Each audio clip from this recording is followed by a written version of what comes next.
So here's an example of history repeating itself.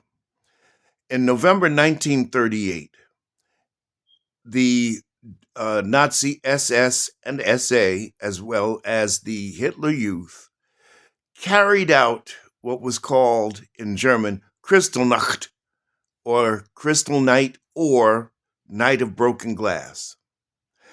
It was a public retaliation by the Nazis against the Jews, blaming them for the assassination of Ernest von Mach. Now, what happened during this was about 7,000 Jewish homes and businesses were basically destroyed and vandalized, and 30,000 Jewish men were arrested and taken into custody, put in concentration camps. Does it sound familiar? Well, maybe it should, because it's happening right here in the U.S. right now. It's a new Kristallnacht, but it's not the Germans going after the Jews this time. It's not the Nazis going after them.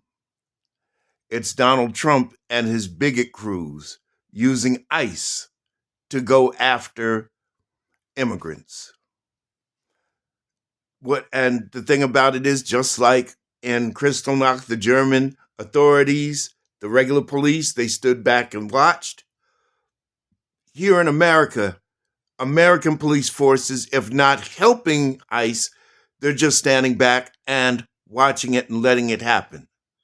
It makes no sense that paramilitary forces are coming down the middle of America's streets, seeking out, chasing down, and arresting immigrants.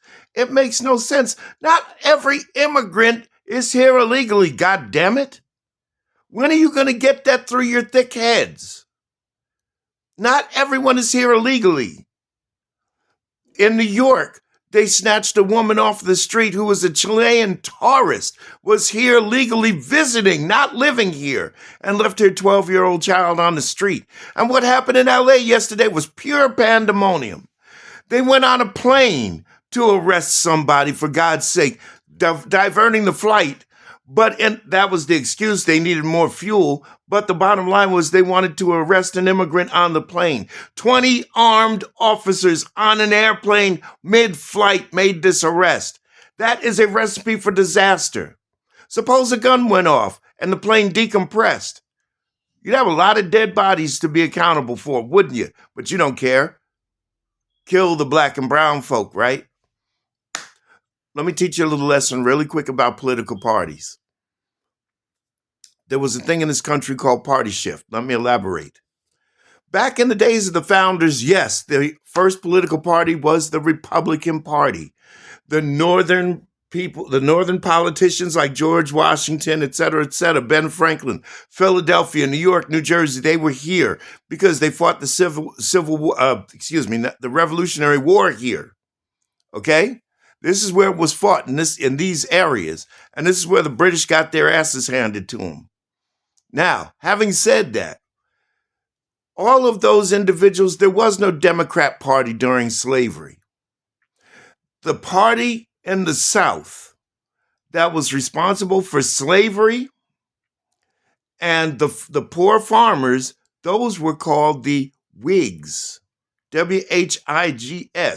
Whigs. They were the white slave owners. They were the poor farmers. They were the ones with the plantations and the cotton fields and all of that.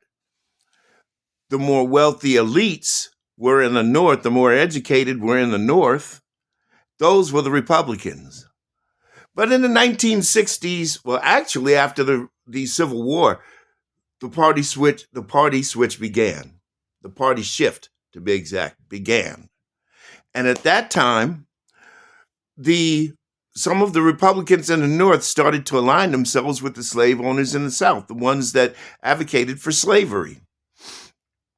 And what happened is the Whigs transformed into the modern-day Republican Party, and the former Republican Party became the Democrat Party. That's the facts. Know your history, and maybe we can stop this garbage and this senselessness.